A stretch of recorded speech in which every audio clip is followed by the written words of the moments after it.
नमस्कार दोस्तों, आपका स्वागत है अपने YouTube चैनल PFP में। आज हम BFSI सेक्टर के बारे में बात करने वाले हैं, जहां पर स्पेशली बैंकिंग सेक्टर पर बड़ा खतरा मंडराता हुआ नजर आ रहा है। खतरा क्या है वो भी जानेंगे और साथ ही साथ कौन से ऐसे स्टॉक्स हैं जो कि हमें बाय करने चाहिए उसके बारे में हम बात करने वाले हैं। लेकिन उससे पहले अगर आपने चैनल को सब्सक्राइब नहीं किया है तो प्लीज़ सब्सक्राइब कीजिए और रेगुलर अपडेट्स पाने के लिए नोटिफिकेशन बेल को प्रेस कीजिए। साथ ही साथ टेलीग्राम चैनल को भी ज्वाइन कीजिए, जिसकी लिंक डिस्क्रिप्शन बॉक्स में दी गई है। तो न्यूज़ आपके सामने है, India Ratings cuts banking sector outlook to negative. और ये न्यूज़ हमें देखने को मिल रही थी सितंबर 18 यानी कि कल के दिन ये न्यूज़ पब्लिश हुई थी और यहाँ पर 12-16 यानी कि ड्यूरिंग मार्केट ही न्यूज़ आती हुई नजर आ रही थी। इसी वजह से बैंक निफ्टी में भी काफ़ी ज़्यादा करेक्शन हमें यहाँ पर देखने को मिला था, लेकिन बैंक निफ्टी थोड़ा सा रिकवर होती हुई भी नजर आई है। बैंक निफ्टी का भी एनालिसिस हम इसी वीडियो में करने वाले हैं। यहाँ पर इंडिया रेटिंग्स एंड रिसर्च ने क्या किया है वो एक बार जान लेते हैं। India Ratings and Research has lowered it outlook on India's banking sector to negative from stable for the last 6 month of the ongoing fiscal. तो यहाँ पर जो इंडिया का बैंकिंग सेक्टर है उस पर जो आउटलुक यहाँ पर इंडिया रेटिंग्स एंड रिसर्च का मानना है वो यहाँ पर स्टेबल से नेगेटिव होता हुआ नजर आता है। The revision is largely owing to public sector banks forming bulk of the Indian banking sector as the rating agency expects a rise in restructure assets and weakness in their financial profile. In case of private banks it continues to have a stable look. तो यहाँ पर हमें जो negative outlook देखने को मिल रहा है specially public sector banks में देखने को मिल रहा है, जो कि हमारी इंडियन बैंकिंग सेक्टर का बहुत ही बड़ा हिस्सा है। और यहाँ पर उनका कहना है कि रीस्ट्रक्चर्ड एसेट्स यानी कि एनपीएस की सिचुएशन बढ़ती हुई नजर आ सकती है और ये बैंक्स की जो फाइनेंशियल प्रोफाइल है वहां पर काफी ज्यादा वीकनेस भी हमें देखने को मिल सकती है। लेकिन यहाँ पर इंडिया रेटिंग्स एंड रिसर्च का कहना है कि यहाँ पर प्राइवेट बैंक्स में इतना ज्यादा फर्क पड़ता हुआ नजर आएगा, अब नजर नहीं आने वाला है। यहाँ पर जो आउटलुक रखा गया है वो अभी भी स्टेबल ही रखा गया है, अच्छी बात है। अगर बात करें कुछ और बातों के बारे में तो change in banking sector outlook is in view of continued capital requirements for public sector banks and expected spike in stressed assets, higher credit costs, weaker earnings on account of interest reversal and lower fee income and muted growth prospects in the wake of measures taken to contain the spread of COVID-19। तो यहाँ पर overall public sector banks के बारे में ही ज़्यादा बातें की जा रही है, यानी कि जो PSU बैंक्स होते हैं वहाँ पर ही काफ़ी ज़्यादा फोकस यहाँ पर रखा गया है कि उन पर ही काफ़ी ज़्यादा हमें यहाँ पर टेंशन क्रिएट होता हुआ नजर आ सकता है। स्पाइक इन स्ट्रेस्ड एसेट्स हमें देखने को मिल सकता है, हाई क्रेडिट कॉस्ट देखने को मिल सकते हैं और अर्निंग्स हमें काफ़ी ज़्यादा कम होती हुई नजर आ सकती है, क्योंकि यहाँ पर इंटरेस्ट में रिवर्सल देखने को मिल रहा है और जो फी इनकम है वो भी काफी गिरती हुई हमें नजर आ रही है। और साथ ही साथ ग्रोथ की तो बात हमें फिलहाल भूल ही जाना चाहिए, क्योंकि कोविड-19 के स्प्रेड की वजह से ग्रोथ के चांसेस तो काफी कम दिखाई दे रहे हैं। यहाँ पर कॉन्ट्रैक्शन होता जा रहा है जीडीपी में, तो ये काफी यहाँ पर समय संभालने वाली बात है। India's rating assessment of the banking sector included the following observation. Most public sector banks are expected to report a net loss in financial year 21। तो यहाँ पर इंडिया रेटिंग्स एंड रिसर्च का मानना है कि मैक्सिमम PSU बैंक है जो वो सब के सब यहाँ पर नेट लॉस ही दर्ज करने वाले हैं इवन इन फाइनेंशियल ईयर 22। आगे की बात हो रही है, public sector banks will need to continue to build provisioning buffers against the restructured asset as some of these loans are expected to turn into non-performing assets in financial year 23। यहाँ पर इस बात को मैं स्टेटमेंट को समझाना चाहूँगा। यहाँ पर उनका ऐसा कहना है कि ये जो रीस्ट्रक्चर एसेट्स है यानी कि जो एनपीएस की सिचुएशन है हमें फाइनेंशियल ईयर 23 में भी दिखाई दे सकती है। तो अगर आप सोच रहे हैं कि सिर्फ 2-3 क्वार्टर में हमें पता चल जाएगा तो ऐसा नहीं होता। और फिलहाल तक तो मॉरेटोरियम ही चल रहा था और फिलहाल भी अभी तक सुप्रीम कोर्ट ने अभी तक नहीं कहा है कि आप एमटीएस को डिक्लेयर कर सकते हैं। 28 सितंबर को उसकी हियरिंग होने वाली है, तो वो भी काफ़ी ज़्यादा इंपॉर्टेंट डेट हमें है जिस पर हमें ध्यान रखना चाहिए। क्या डिसीजन आता है वो मैं आपसे फ्रीक्वेंटली शेयर करता रहूँगा, लेकिन ये सारी बातें हैं जिस पर हमें ध्यान रखना चाहिए। Public sector bank, private sector bank, यहां पर बहुत ही ज्यादा फोकस रखना चाहिए। ओवरऑल बीएफएसआई सेक्टर काफी ज्यादा प्रेशर में आता हुआ नजर आ रहा है। ये तो मैं पहले से आपको बता रहा हूं कि स्पेशली बीएफएसआई सेक्टर है वहां पर काफी ज्यादा प्रेशर होगा। यहां पर सीधी सी बात है, बीएफएसआई सेक्टर यानी कि बैंकिंग काम, नॉन बैंकिंग फाइनेंस या फाइनेंसिंग में जो भी कामकाज करती है बैंक से एनबीएफसी हैं, उनका कामकाज क्या है, दूसरों को पैसा उधार देना। और सपोज आप वहां पर पैसा उधार ले रहे हैं बैंक से, फिलहाल आपकी खुद की आप कंडीशन देखिए, मार्केट में कंडीशन देखिए, कैसा माहौल बनता हुआ नजर आ रहा है। लोगों की जॉब जा रही है, यहाँ पर जॉब्स में हमें कटौती देखने को मिल रही है, सैलरी में कटौती देखने को मिल रही है। तो ऐसी सिचुएशन में लोन जो है उसे रीपे कर पाना काफी ज्यादा मुश्किल होगा। तो ऐसी सिचुएशन में सबसे ज्यादा जो इफेक्टेड होंगे वो यहाँ पर बैंकिंग सेक्टर होंगे, इसीलिए काफी ज्यादा संभल कर ही यहाँ पर इन्वेस्ट करना चाहिए। अच्छे स्टॉक्स में निवेश जरूर करना चाहिए, लेकिन सोच समझ कर करना चाहिए। Public sector banks will need capital infusion in the range of 35,000 to 55,000 crore to manage minimum tier 1 capital ratio of 10%। तो आप देख सकते हैं कितना ज़्यादा कैपिटल इन्फ्यूजन की जरूरत यहाँ पर दिखाई देती है। While the systems credit growth could remain anaemic and short term financial performance could deteriorate modestly, large private banks में बेनिफिट फ्रॉम क्रेडिट माइग्रेशन। तो यहाँ पर इनका कहना है कि अगर पब्लिक सेक्टर बैंक्स यानी कि पीएसयू बैंक्स अच्छा परफॉर्म नहीं कर पाती हैं, उनकी हालत खराब दिखाई देती है, तो जो कंज्यूमर बेस होगा, जो यहाँ पर कस्टमर बेस होगा, प्राइवेट बैंक्स में हमें शिफ्ट होता हुआ नजर आ सकता है। तो यहाँ पर हमें भी हमारा फोकस प्राइवेट बैंक्स पर बनाए रखना चाहिए, लेकिन यहाँ पर अंधाधुंध फायरिंग नहीं करनी चाहिए, अंधाधुंध बाइंग नहीं करनी चाहिए, सोच समझकर बाइंग करनी चाहिए, जिसके बारे में आगे भी हम चर्चा करने वाले हैं। कौन से स्टॉक्स पर फोकस रखना चाहिए।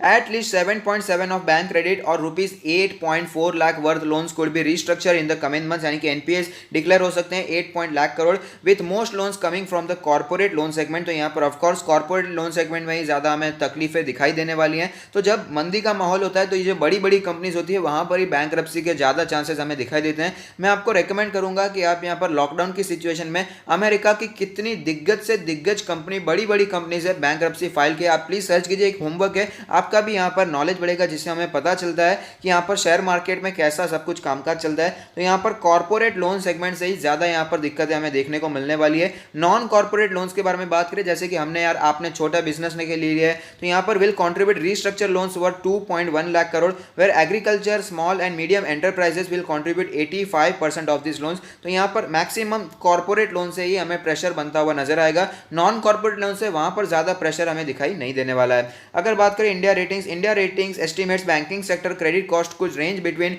2.6% and 3.4% in financial year 21, depending on the quantum of restructured loans or those slipping into the non-performing category। तो यहाँ पर काफ़ी ज़्यादा दिक्कतें हमें देखने को मिलने वाली है। तो यहाँ पर ऐसी सिचुएशन में कौन से स्टॉक्स पर फोकस बनाए रखना चाहिए, उसके बारे में भी बात कर लेते हैं।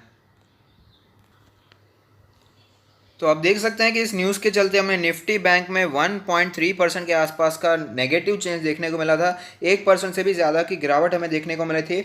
अगर बात करें स्टॉक्स के बारे में, तो axis bank, ICICI bank, IndusInd bank, federal bank, bank of Baroda, SBI, RBL bank, Kotak Mahindra bank, PNB, HDFC bank, IDFC first bank और बंधन बैंक यहाँ पर निफ्टी बैंक का हिस्सा है। तो यहाँ पर कौन से बैंक्स पर हमें सबसे ज़्यादा फोकस रखना चाहिए, उसके बारे में हम बात करने वाले हैं। तो यहाँ पर जैसे कि हमने पढ़ा कि कॉर्पोरेट सेगमेंट से ही ज़्यादा हमें यहाँ पर एनपीएस की सिचुएशन बढ़ती हुई नजर आ सकती है।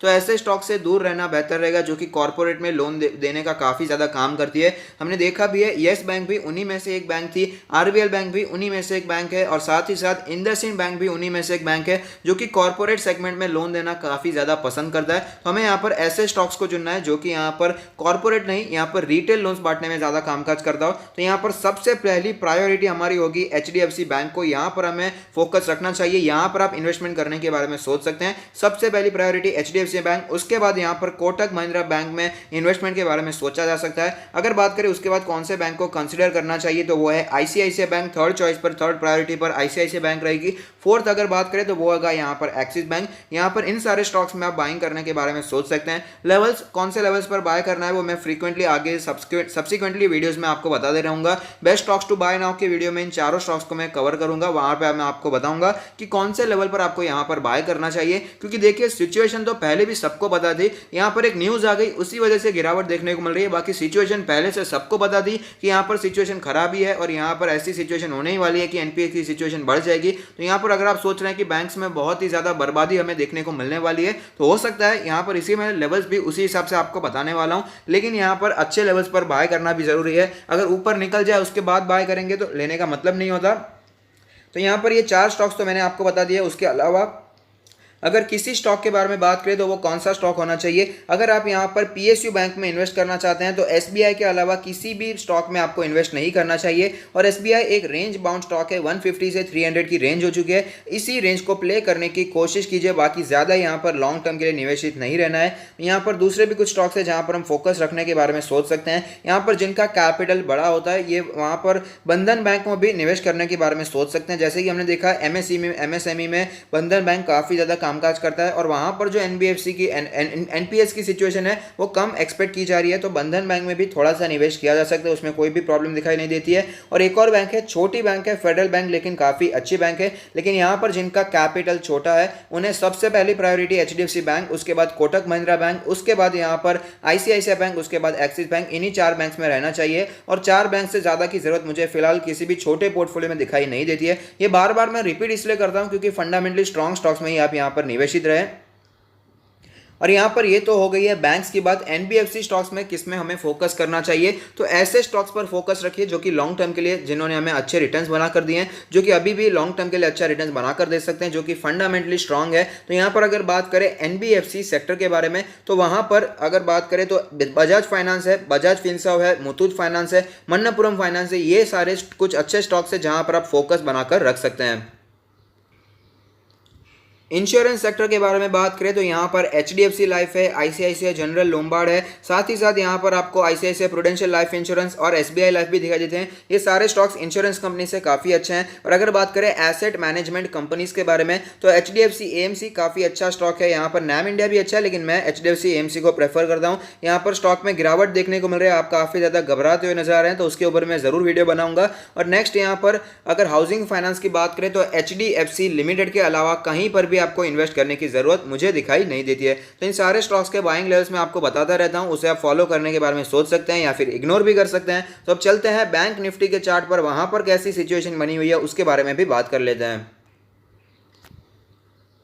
तो आप देख सकते हैं निफ्टी बैंक में हमें यहाँ पर काफ़ी ज़्यादा गिरावट देखने को मिली, जो कि जायज़ भी है, लेकिन वहाँ पर रिकवरी इतनी ज़्यादा हमें दिखाई नहीं दी थी, जिसके भी हमें रीजंस पता ही हैं। यहाँ पर आप देख पाएंगे 200 डेज के ईएमए के भी ऊपर निकल चुका था बैंक निफ्टी, लेकिन वापस गिरावट हमें देखने को मिल रही है। और आप देख पाएंगे वापस उसी जोन में हमें निफ्टी बैंक आता हुआ नजर आ रहा है, जहाँ पर वो काफ़ी महीनों से हमें कॉन्सोलिडेट करता हुआ नजर आ रहा था। ये ब्रेकआउट हमें देखने को मिला था, ऐसी सिचुएशन बन चुकी थी, लेकिन इंडो चाइना का सिचुएशन हो गया और प्रॉफिट बुकिंग हो गया। मेन तो यहाँ पर रीजन चाहिए था मार्केट को, एक ट्रिगर मिल गया, इंडो चाइना का बॉर्डर न्यूज आया, इसीलिए हमें प्रॉफिट बुकिंग देखने को मिल चुकी। और आप देख पाएंगे वापस हमें बैंक निफ्टी वही सिचुएशन में देखने को मिल रहा है। यहाँ पर आप देख पाएंगे कि हमें सारे मूविंग एवरेज के नीचे फिलहाल बैंक निफ्टी ट्रेड करता हुआ नजर आता है। अगर बात करें यहाँ पर आज के कैंडल के बारे में, यानी कि आज के नहीं कल के कैंडल के बारे में, जो लास्ट ट्रेडिंग सेशन है, आप देख पाएंगे ओपनिंग देखने को मिली, उसी के आसपास हाई बनता हुआ नजर आया था। उसके बाद भारी गिरावट हमें देखने को मिली, लेकिन थोड़ी सी गिरावट हमें कवर होती हुई भी नजर आ रही थी, जो कि एक पॉजिटिव बात है। यहाँ पर मैं आपको 1 डे चार्ट दिखाना चाहूंगा, जहाँ पर एक कैंडल 5 मिनट्स को रिप्रेजेंट करती है। तो आप देख पाएंगे यहाँ पर तो कॉन्सोलिडेशन का जोन हमें चलता हुआ नजर आ रहा था, लेकिन अचानक ही हमें शार्प गिरावट बैंक निफ्टी में देखने को मिली।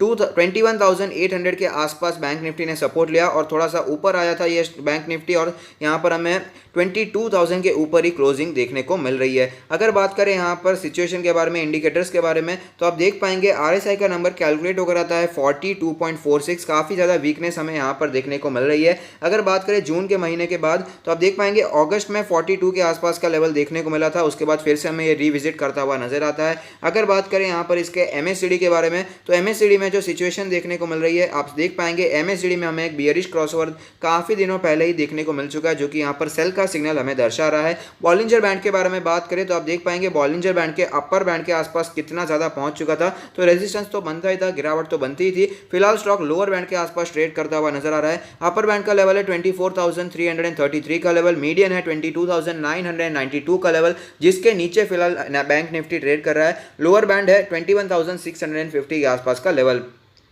अगर बात करें यहाँ पर पिवट पॉइंट्स के बारे में, तो आप देख पाएंगे कि पिवट लेवल कैलकुलेट होकर आता है 23,339 के आसपास का लेवल, जिसके नीचे बैंक निफ्टी ट्रेड कर रहा है। सपोर्ट्स के बारे में बात करें तो 21,446 का पिवट सपोर्ट हमें दिखाई देता है, और यहाँ पर जो मेंटल सपोर्ट है 21,000 का, वो भी काफ़ी इंपॉर्टेंट है, क्योंकि उसी के आसपास बैंक निफ्टी ने कई बार सपोर्ट लिया है और वापस हमें यहाँ पर तेजी भी दिखाई है। अगर इससे भी नीचे जाए तो हमें यहाँ पर 19,138 का सपोर्ट यहाँ पर दिखाई देता है। तो यहाँ पर ऑल टाइम चार्ट पर चलते हैं, जहाँ पर एक कैंडल 1 मंथ को रिप्रेजेंट करेगी। तो आप देख पाएंगे बैंक निफ्टी एक ऐसा इंडेक्स है जहाँ पर वॉलेटिलिटी सबसे ज़्यादा होती है, क्योंकि कोई थर्ड पार्टी भी हमें, यानी कि थर्ड कंपनी भी कोई हमें यहाँ पर नीचे डूबती हुई नजर आती है, तो उसका बैंक बहुत ही ज़्यादा नीचे जाता हुआ नजर आता है। इसीलिए बैंक निफ्टी या कौन से भी फाइनेंशियल सेक्टर से रिलेटेड स्टॉक्स में काफ़ी ज़्यादा संभल कर इन्वेस्ट करने की ज़रूरत है। और हर बार मैं आपको बताता हूँ, हर हफ्ते वीकली एनालिसिस करते हैं निफ्टी 50 का, और मैं वहाँ पर आपको बताता रहता हूँ कि यहाँ पर जो स्टॉक्स है वहाँ पर स्टॉक स्पेसिफिक हो जाइए और अच्छे स्टॉक्स पर, फंडामेंटली स्ट्रॉन्ग स्टॉक्स में ही बाइंग कीजिएगा। स्टॉक्स को चेस करने की कोशिश मत कीजिएगा। ऐसा मैंने कहा है या नहीं कहा है, मुझे जरूर कमेंट बॉक्स में बताइएगा। और यहाँ पर जो स्टॉक्स मैंने आपको बताए हैं, स्पेशली वो 4 बेस्ट स्टॉक्स बैंकिंग सेक्टर के, वो सबके सब फंडामेंटली स्ट्रॉन्ग है। वहाँ पर अगर गिरावट होती भी है तो यहाँ पर एटलीस्ट मेरे को तो यहाँ पर घबराहट नहीं होगी, और मैं आपको सजेस्ट करूंगा कि आपको भी वहाँ पर डरने की जरूरत नहीं है, ज़्यादा घबराहट की जरूरत नहीं है। यहाँ पर एज अपॉर्चुनिटी लेना है और बाय एंड डिप्स करना है, क्योंकि वो जो बैंक मैंने आपको बताई है धमाकेदार स्टॉक्स हैं, अपने पोर्टफोलियो में रख सकते हैं। और साथ ही साथ अगर आप अपना पोर्टफोलियो हमसे रिव्यू करवाना चाहते हैं तो उसका लिंक भी हमने डिस्क्रिप्शन बॉक्स में दे दिया है। तो अगर आपको ये वीडियो पसंद आता है तो लाइक कीजिए, शेयर कीजिए, कमेंट कीजिए, सब्सक्राइब कीजिए और मुझे मोटिवेट कीजिए। Thank you, stay happy, happy investing.